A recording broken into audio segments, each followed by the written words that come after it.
Hey, John. I think with some there may be an assumption that Nate was coming in from Bucknell, veteran voice in the locker room. I don't know how much else was expected. I'm just wondering how much he's playing his way into playing time on the court. Well, I had three people stop me on the way in who were basketball people and said, that kid works so hard and has so much energy and talks. He's going to play himself into minutes, and he is.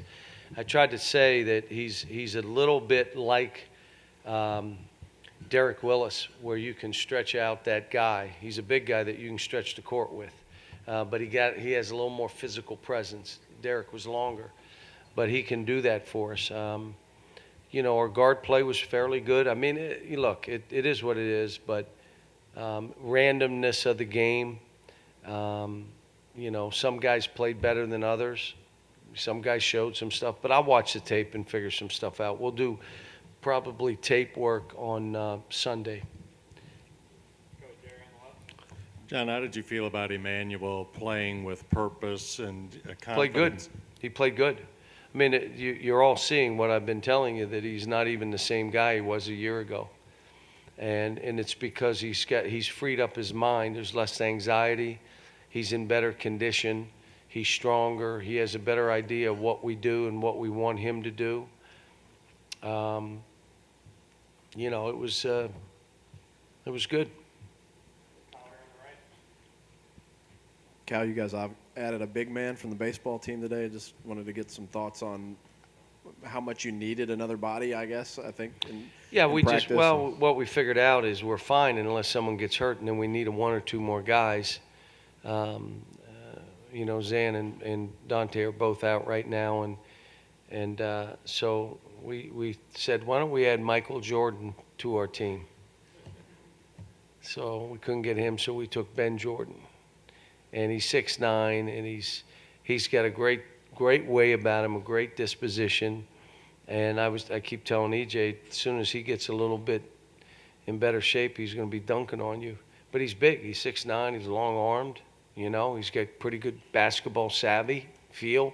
He's the leading rebounder and shot blocker in his school's history, like 8th leading scorer in the school's history. So he's basketball, obviously, really good baseball player.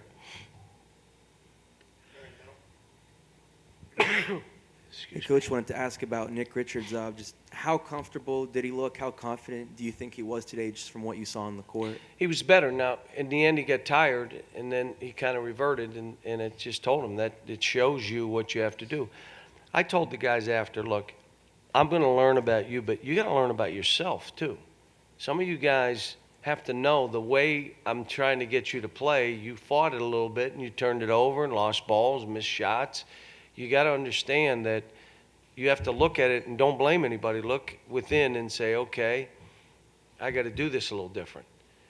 We had some guys that are just flowing with it and, trying to do the right stuff. And I'll be honest with you, they all look pretty good. For that setting, with us, like the zone offense looked bad. You know why? Because we put it in yesterday. 3 out, 2 in. How about that zone offense? We didn't have anything else we went with. So there were times that didn't look real good, and it kind of slowed us down. But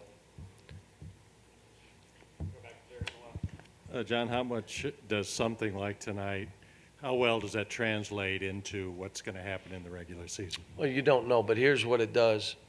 You get the kids smell popcorn, they got numbers on their backs, and there's people in the seats. Now, we had some guys that missed a lot of shots. They've been making shots, but smell the popcorn, numbers on your back, people in the seats. It's a little different. I got on Tyrese. He missed a free throw. Are you kidding me? You missed that free throw. It came off I don't know what it came off. You missed a free throw. And again, these kids are excited. You could see that they're together. I mean, if you watch them on the court, they are. And we got to get a couple more guys at the level that Nate is playing at, intensity-wise. Just be more intense, be more tough. Go after balls. We will look at rebound attempts. We're going to have some guys in the 50s, 50%. You didn't even try. How are you going to rebound? And they'll be able to learn from this. That's what this becomes. It's about learning. And like I said, we really did not run anything. We didn't. It was more of a random, some pick and rolls, some elbows, some throwing it ahead, swinging it, trying to post it some.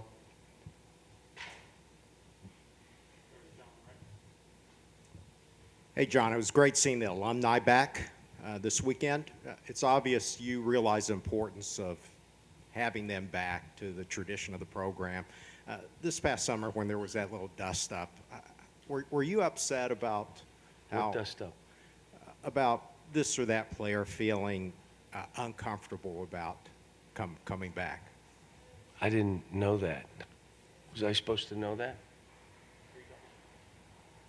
I'm not here in the summer, so I don't know what they're saying they're doing. But anyway, Yeah. somebody said they weren't comfortable coming back? Yeah, coming back to practice and I've done this a long time, and the former coaches and former players know. Now, if there's a reason you're mad because of somebody else, and they're making you mad, I can't do anything about that.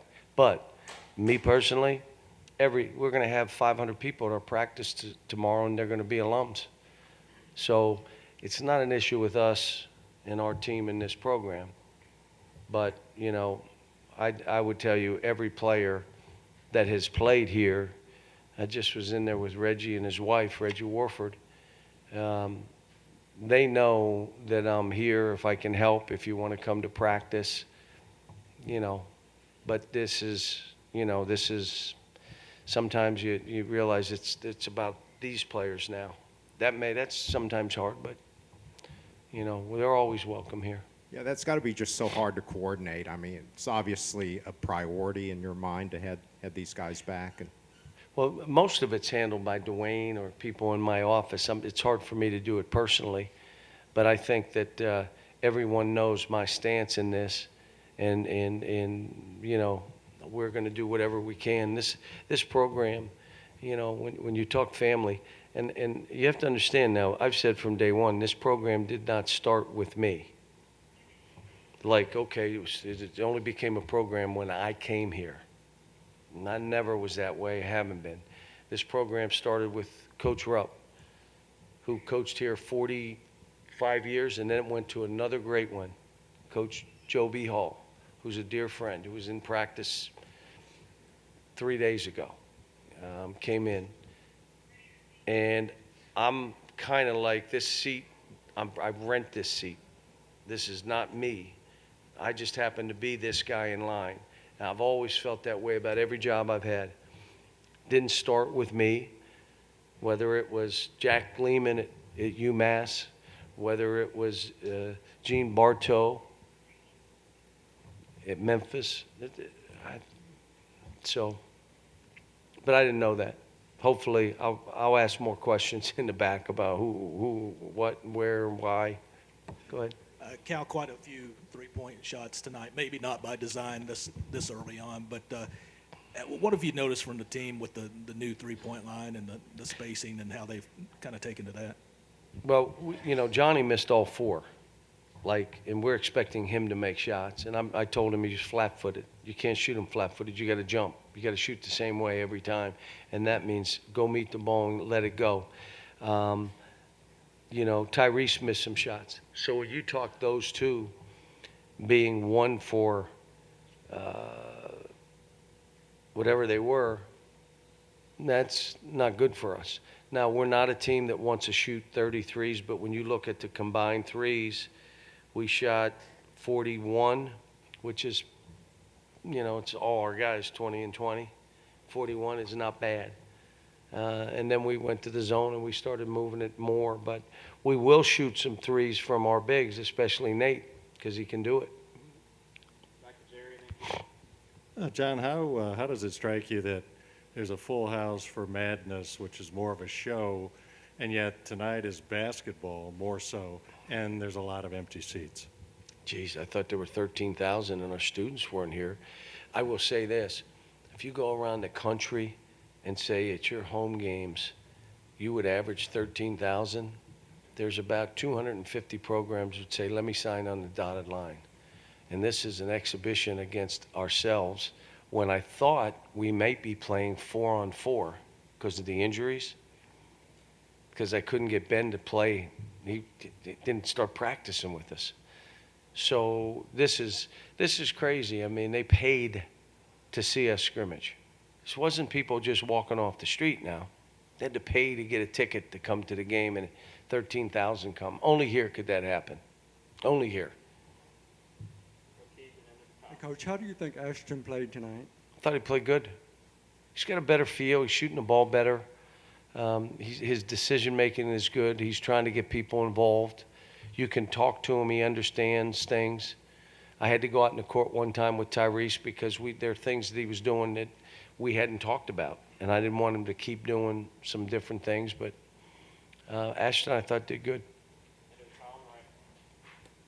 Cal, did you bring Ben in, work him out, get a good look to have an idea of whether he can? No, we just help I you, figured or out he was a former high school basketball player, and and he was 6'9". I said, and we need another big guy. We're one short. Brendan, it's not fair for him to go inside and have to be playing against Nick and Nate, and it's just not.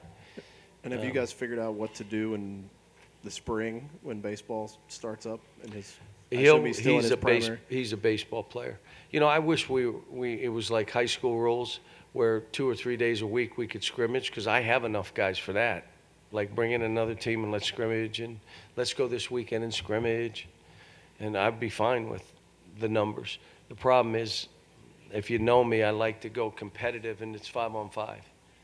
And so we've been doing 4-on-4. Not all bad for this team, because there's still habits they got to break, and they're going to have to figure out. But